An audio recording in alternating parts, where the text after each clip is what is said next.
Assalamualaikum warahmatullahi wabarakatuh. Selamat datang ke materi Resource Allocation and Management.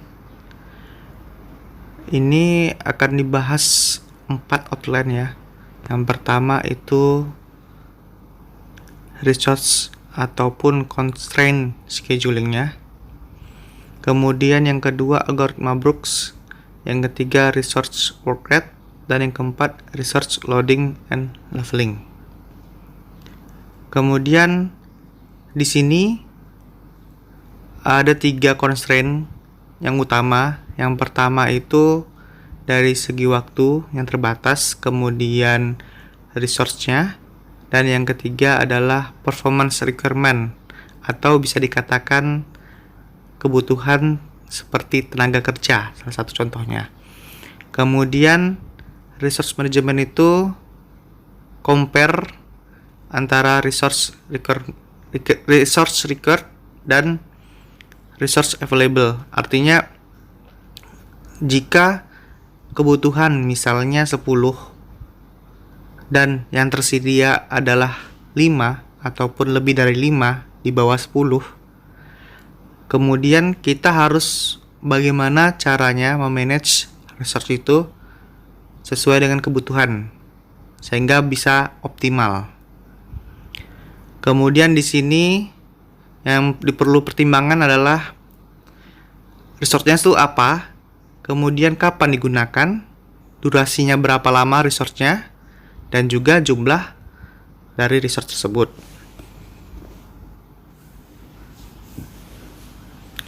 Baiklah, kita masuk ke yang pertama, resource constraint scheduling. Untuk mengatasi permasalahan yang pertama sudah saya sampaikan sebelumnya, bagaimana mempertimbangkan resource required dengan resource available. Itu ada caranya, salah satunya adalah melakukan kegiatan secara bersamaan sehingga nanti sumber daya ataupun resource-nya bisa diantisipasi. Kemudian resource allocation heuristic ini tidak selamanya optimal. Artinya ini hanya solusi untuk pengalokasian sumber daya yang dapat diterima. Tidak seperti optimasi yang selalu optimal. Baiklah, kita masuk ke perhitungan ya. Jadi resource allocation and management ini menggunakan metode PERT dengan rumus yang bisa kita lihat di slide ini. TE, kemudian variansi atau simpanan baku kuadrat. Kemudian nanti kita masukkan rumus tersebut ke dalam tabel ini sehingga setiap aktivitasnya memiliki nilai TE dan juga nilai variansinya. Baiklah, setelah kita dapatkan hasil TE dan juga variansnya, kemudian kita gambarkan ataupun kita visualisasikan tabel tersebut dalam bentuk sebuah gambar sehingga nantinya nilai 2 A2, F4, D3, B6 ini didapat dari nilai TE dari tabel sebelumnya ya. Nah, nilai ini TE sebelumnya ini.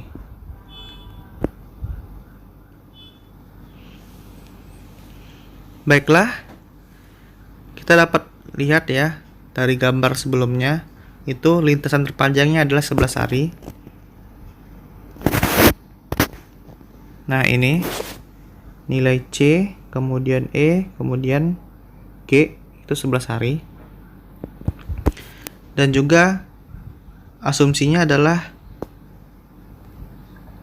sumber daya yang dibutuhkan itu tidak terbatas untuk kasus yang ini. Kemudian selanjutnya adalah ini contoh yang lain di mana terdapat asumsi bahwasannya resource yang tersedia itu 10 unit dengan kasus di tabel yang bisa kita lihat ya.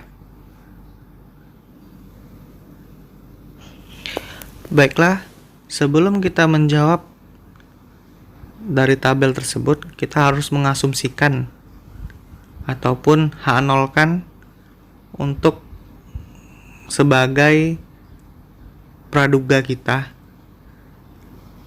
dalam menjawab pertanyaan tersebut. Kemudian asumsi yang pertama adalah sumber dayanya itu memiliki batasan 10 unit.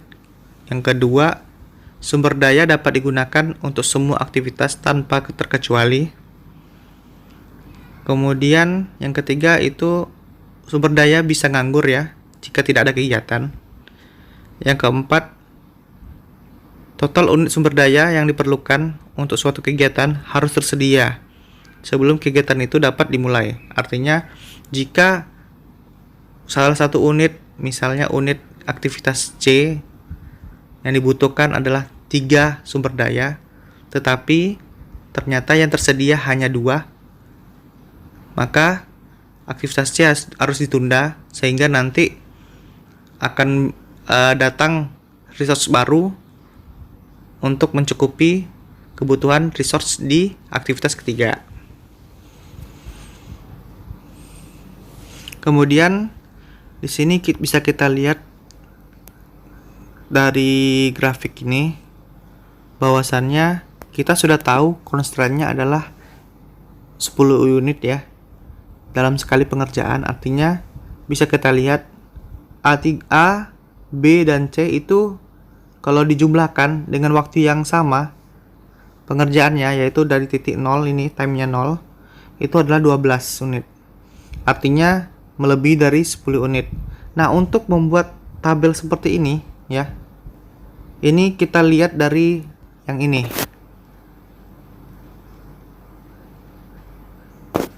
Nah ini predecessor, activity, dan unit resource. Ini yang harus kalian gambarkan sehingga menjadi tabel seperti tadi ya, atau grafik seperti tadi maksudnya. Seperti itu. Baiklah, yang sebelumnya adalah gambar ataupun grafik yang salah, di mana nilai resource-nya melebihi dari batasan 10 unit. Nah, yang benar tuh seperti grafik yang bisa kita lihat sekarang ini. Nah, ini awalnya A3 itu di sini ya, kalau yang salah tadi. Nah, sehingga menjadi nanti 12 unit. Kemudian kenapa kok bisa ditaruh di sini dengan timesnya 6, sedangkan yang B dengan C itu timesnya 0. Kita lagi-lagi lihat di tabel tersebut aktivitasnya, kemudian lihat lagi predecesornya seperti apa. Kalau misalnya A tidak ada predecessor, berarti dia tidak ada waktu yang kita tidak membutuhkan waktu sebenarnya. Cuman yang kita lihat adalah apakah ada aktivitas sebelumnya dari aktivitas tersebut. Misalnya A-nya ini tidak ada aktivitas sebelumnya ya.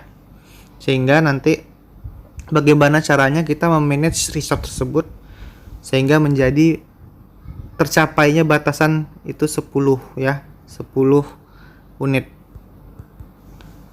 Seperti itu. Baiklah, selanjutnya yang kedua adalah algoritma Brook. Nah, algoritma Brook ini banyak ya, pertimbangan sebanyak 7 metode ya. Dan salah satunya yang akan saya bahas adalah activity time ataupun actim. Nah, actim itu dapat didefinisikan sebagai lamanya waktu antara ketika aktivitas selesai dan ketika proyek selesai. Nah, actim ini akan menunjukkan waktu maksimum yang dikontrol suatu aktivitas dalam jaringan proyek di jalur apapun. Kita langsung saja masuk ke contoh ya.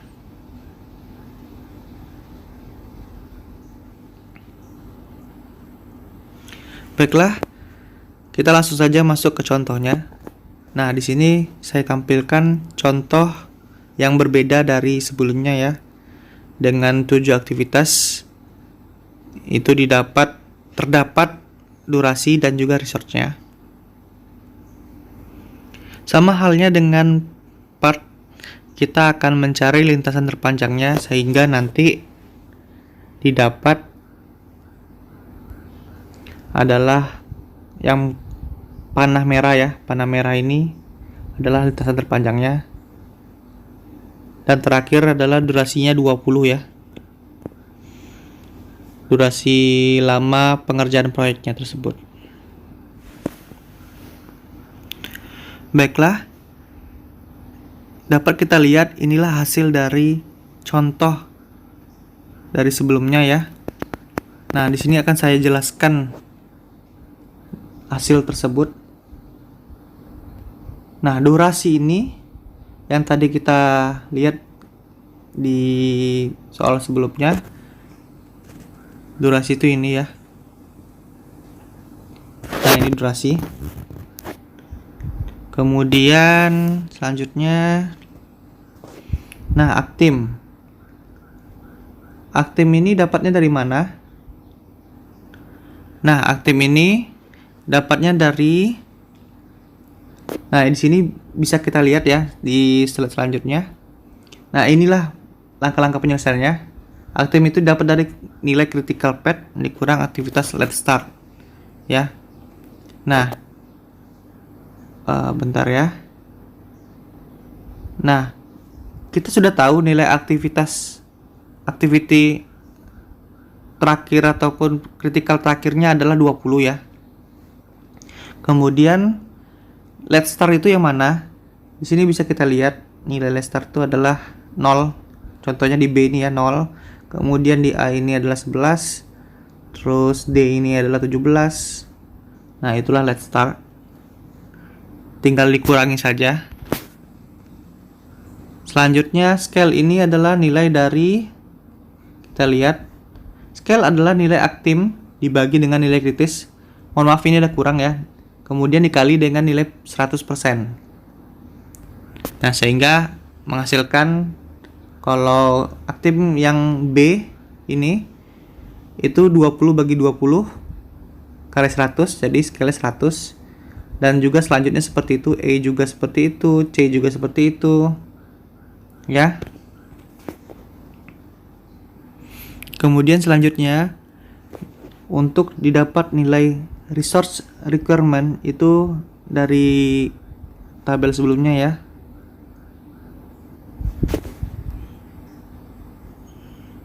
Nah, ini research ya. Selanjutnya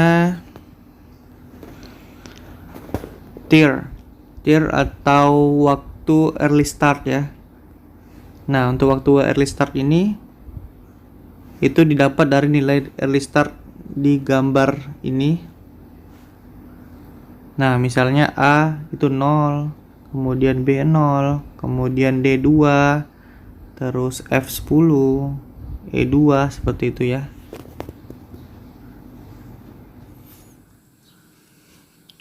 Kemudian selanjutnya untuk mencari test schedule itu didapat dari nilai ini ya. Bisa kita lihat di sini ada langkah penyelesaiannya adalah harus menggunakan Gantt chart, kemudian mempertimbangkan resource setiap aktivitas dengan total resource. Di sini bisa kita ketahui kita punya batasan itu adalah resource-nya 3. Jadi, nah di sini, nah test sketch ini sama dengan part sebelumnya, pengerjaannya sama persis. Nah di sini untuk nilai untuk diletakkan B di sini, C di sini, kemudian A di sini, itu mempertimbangkan tabel ini ya. Bentar. Nah tabel ini, yang ini. Kemudian ada durasinya. Nah, nanti setelah kita sudah menyelesaikan ataupun sudah memasukkan data yang tabel sebelumnya tadi ke dalam grafik ini, nanti kita pertimbangkan. Kita ketahui bahwasannya adalah ada 3 resource ataupun 3 unit resource sebagai batasan. Kemudian di sini bisa kita ketahui ya. Mohon maaf, nah ini B, C, A ini pengerjaannya adalah di titik 0. Kemudian kita sudah tahu batasannya 3 unit resource-nya ya. Nah, kita lihat di sini. Untuk pengerjaan B, A, sama C, kita lihat research requirement-nya berapa. B itu 2, kemudian C itu 1, kemudian A itu 1. Nah, artinya kalau misalnya dikerjakan secara bersamaan, itu research-nya 4 ya. Nah, di sini berbeda. Nah, di sini penyelesaiannya ini cukup lama, misalnya A itu durasinya 8 hari. Tapi dengan research yang ada batasnya 3. Jadi pengerjaannya yang pertama adalah B dulu dengan research 2. Kemudian nanti selanjutnya bersamaan itu C. Nah, kemudian di sini research A itu bisa dikerjakan ketika B sudah selesai. Artinya nanti ada 2 research disimpan ya. Sedangkan C masih ada 1 research tetap bekerja, ada 2 research. Nah, nanti dialokasikan ke A dan juga ke D. Nah, seperti itu. Tetap A itu waktu pengerjaannya dari 0, tapi research-nya belum bisa dikerjakan ya, karena harus menunggu ketersediaan resource. Nah, di sini bisa kita lihat. Nah, nilai test case untuk A itu adalah 2 ya. Kemudian B itu 0, kemudian C itu 0. Selanjutnya lagi kalau D tadi 3 ya, D 3 yang saya sebutkan sebelumnya. Kenapa 3? Nah, di sini kan ada 2 ini tadi ya, B-nya sudah habis, kemudian C-nya 1, A-nya 1 ya. Kemudian D-nya 1. Oh, mohon maaf, bukan D-nya 1, ini D 1 ya, cuman pengerjaannya, nah ini pengerjaannya E duluan. Jadi E itu dikerjakan di saat resource-nya masih ada 1. Nah, D dikerjakan saat C sudah berakhir. Nah, baru resource D dikerjakan di waktu 3. Artinya setelah resource C berakhir. Kemudian selanjutnya seperti itu. Jadi agak sedikit sulit ya untuk peletakan research-nya atau pengalokasian research-nya. Banyak pertimbangan dan ketelitian tentu diuji di sini. Kemudian setelah kita dapat nilai T-schedule, selanjutnya adalah nilai T-fin atau nilai waktu finish penyelesaian proyeknya di setiap aktivitas. Nah, di sini bisa kita lihat ya. T-fin ini didapat ini ya, angka penyelesaiannya T-fin adalah durasi plus T-schedule. Itu didapat dari nilai T-schedule-nya kan kalau misalnya B ya. B itu T-schedule-nya 0 ditambah durasinya 2, berarti T-fin-nya 2. Selanjutnya seperti itu. T-schedule-nya yang untuk E itu 2, sedangkan durasinya 8 ditambahin jadi 10 ya.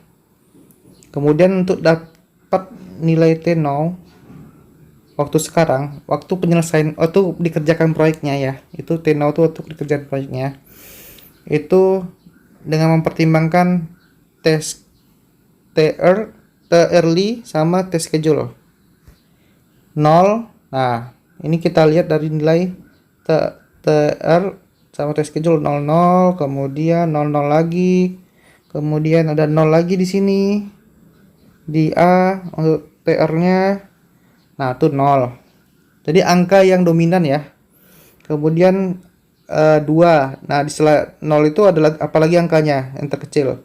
2 kan, 2. Kemudian setelah 2 itu apalagi angka terkecil? 3 kan? Nah, 3 ditulis di sini, kemudian 10 dan juga 11. Baiklah, setelah kita dapat nilai T0, kita harus mencari lagi pertimbangan resource available dan juga aktivitas yang akan diikutin. Nah, dengan cara apa? Misalnya resource available ini pertimbangannya apa? Yaitu tinau. Saat itu tinaunya ada 0, kita lihat aktivitas apa yang nilai TR sama T-sketnya 0. Yang pertama ini ya, TR sama T-sketnya 0 itu B. Kemudian ini 0 lagi ya, C. Kemudian apa lagi? Kemudian ini ya, TR ini 0, 1 sampai 4 ya, A kodenya. Nah, artinya ada 3 aktivitas ya. 3 aktivitas ini berbeda-beda juga resource-nya. Kalau untuk B itu 2, C1, kemudian A1. Nah, kita punya batas pertimbangan 3 ya kok resource-nya. Jadi kita tulis di sini 3. Kemudian yang kita kerjakan pertama adalah B. Karena aktivitas allow-nya itu 1 sampai 2 atau kodenya B ya nih ya. Nah, itu resource requirement 2, berarti untuk selanjutnya itu jadi 1 ya, dikurang 2. Nah, 1 ini 1 sampai 3 atau C ya kodenya. Kemudian selanjutnya untuk 1 sampai 4 ataupun A itu tidak bisa kita kerjakan karena resource available-nya sudah tidak terpenuhi ataupun sudah tidak ada lagi, sehingga harus menunggu. Nah, dilanjutkan lagi di tinau saat durasinya 2 pengerjaannya. Kemudian ini bisa kita lihat 2 ini yang mana aja, E sama A. Kemudian TR juga. Mohon maaf agak suara anak kecil ya. Nah, ini kita bisa lihat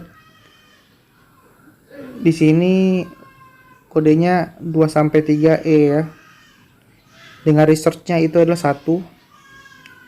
Nah, berarti di sini kenapa tidak dimulai dari 3? Nah, ini yang harus kita teliti lagi, karena di 2 sampai 4 ini pengerjaannya itu 2 3 ya. Berarti TR-nya 2, T-schedule-nya 3. Sedangkan dia bisa digunakan di sini di saat tenau-nya 2, bisa dikerjakan di tenau-nya 3. Nah, bagaimana cara kita efisienkan resource-nya tersebut? Berarti di sini saya contohkan, saya pengerjaannya untuk D itu pengerjaannya di tenau-nya 3 karena butuhkannya resource 1, sehingga di sini nggak perlu dikerjakan. Jadi saya cuma melambangkan saja di sini, tapi tidak dikerjakan. Maaf yang bawahnya nih ya, 24 nih. Cuman menaruhkan aja datanya. Nah, jadi saya mulai dari nilai 2, kemudian 1, 2 ini kan resource 3, jadi saya cuma pakai 2. Nah, itu yang saya sempat bilang tadi, asumsinya adalah ketika resource itu bisa menganggur ya, ketika tidak ada melakukan pekerjaan. Seperti itu. Kalau misalnya nanti D-nya dimasukin di sini juga, itu pertimbangannya adalah kita punya waktu tinaunya 3. Jadi 3 itu tidak ada resource, tidak ada pengerjaan. Jadi itu salah ya. Karena harus pertimbangannya adalah tinau juga. Kemudian selanjutnya seperti itu, sama aja. Kemudian selanjutnya adalah kita buat Gantt chart akhirnya atau finalnya. Itu dengan pertimbangan T-sket dan Tevin. Di sini bisa kita lihat T-sket dan Tevin itu adalah data yang ini ya. Nah, ini Tevin sama T-sket.